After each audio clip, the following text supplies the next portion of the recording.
এই যে তিন করি মুসলমান মতুয়া হয়ে গেল, চিন্তা করেন না সেন যত ভক্ত জ্ঞানী দল। তিন করি যেদিন দেখো মতুয়ারা যায়, গোপাল সাধু দল নিয়ে ওই রাস্তা দিয়ে ধায়। চিন্তা করেন জ্ঞানী দলে মিথ্যা কথা নয়, তিন করির বাঙির খ্যাত ধলির সাথ হয়ে যায়।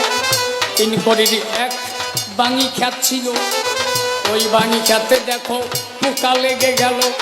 ভক্তরা ডেকে বলে বলে দেখি তাই, তিন করি লাঠি নিয়ে সম্মুখে দাঁড়ায়। গোপাল সাধুর দল দেখো ওই রাস্তা দিয়ে যায়। তিন করি লাঠি নিয়ে যখন দাঁড়ালো সামনে, ভাই শোনো শোনো মতুয়ারা আমার কথা নিবা, এই রাস্তাতে গিয়ে এলে ডাঙ্কা বন্ধ করে যাওয়া।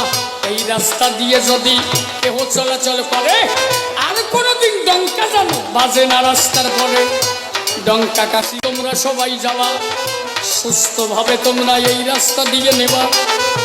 তিন করির ভয়ে দেখো মতুয়ারা যায়, ওরা কান্দি মতুয়ারা যেদিকেতে ধায়। ডেকে বলে তিন করি ওই মতুয়াদের ধারে, ডঙ্কা তোমরা বাজাতে পারো বলি তোমাদের ধারে। আমার ওই যে বাঙির খ্যাত পোকা লেগে গেছে, বাঙি খ্যাত আমার কিন্তু ধ্বংস হয়ে গেছে। যদি ভগবান তোমাদের থাকে হরি গুরু চান, ওই বাঙি খ্যাতে যদি হয় ভালো সমান। বাঙি খ্যাতে যদি আবার ফুল জালি হয়, বাঙি খ্যাতে নূতন যদি ফুল জালি পাই, আমার ওই পোকা বাঙি যদি ভালো হয়ে যায়, ডঙ্কা তোমরা বাজাতে পারো কোনো দুঃখ নাই। দল নিয়ে সবাই দেখো ওরা কান্দি গেল।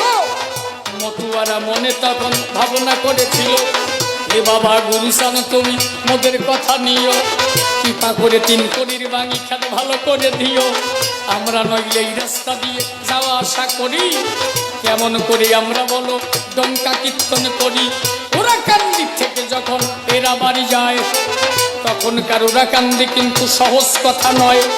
হেঁটে হেঁটে যেতে হতো ওরা কান্দির পথে, 15-20 দিন লাগতো হয় না কোনো মতে। 15-20 দিন পরে ওরা কান্দি ঠাই, ওরা কান্দি হতে মতুয়ারা বাড়ির দিকে ধায়। ওই যে তিন করি গ্রামের মধ্য দিয়া, মতুয়ারা ডঙ্কা বাজায় যাচ্ছে হাতিয়া।